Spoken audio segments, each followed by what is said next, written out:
The rear view mirror. When I was in my 20s, my ex-wife and I lived in a side-by-side duplex owned by her brother. Her brother had a roommate who he'd met through me, a lifelong friend of mine. So naturally, all four of us spent a lot of time together. One of the brothers' favorite activities was just to go out driving, listening to music and chatting. We lived in a small town, so we made it a point to drive out to spots we weren't super familiar with to see what we could see. One spring evening, just before dusk, we decided to go for a drive. Due to me being quite tall and having a bad leg, I would always ride shotgun. My friend and my ex-wife were sitting on either side of the back seat. We drove off into a rural area not too far from town. The area was hilly, heavily forested, and seemed like it'd be nice to look at as the sun went down. Throughout the drive, we were all chatting mostly about nerd stuff, since we're all a bunch of gamers. I'd look in the rear view mirror rather than turn my head around. I wanted to say something. Around the time that the sun was mostly down, I glanced into the mirror again and saw a shadow, shaped like a thin person with long flowing hair. I jumped, turned to look into the back seat, and the shadow was no longer there. One of them asked me what was wrong. I just said nothing. I thought I saw something behind us.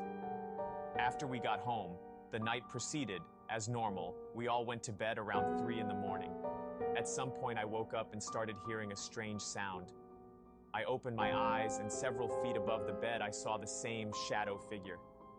This time, the long hair was even more obvious as it seemed to float around the head like it was being blown in the wind. I quickly sat up, looked again, and just like before, the shadow was gone. But the noise was still there. It took me a moment to focus my eyes. I looked over, and my ex was asleep. She fell asleep before I had, and when I got up, walked through the house, and found that all of the faucets, both upstairs and downstairs, had been turned on. At this point, I'm rationalizing everything. The thing over the bed was just me seeing things while still half asleep. The water was one of the guys playing a joke on me after seeing me get spooked in the car. We aren't the sort of friends that prank each other, but nothing else made sense. The next morning I spoke to everyone. None of them would admit to turning the faucets on.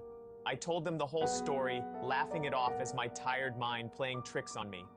They agreed that was probably it, even though none of us had a good explanation for the water or the thing I saw in the back seat.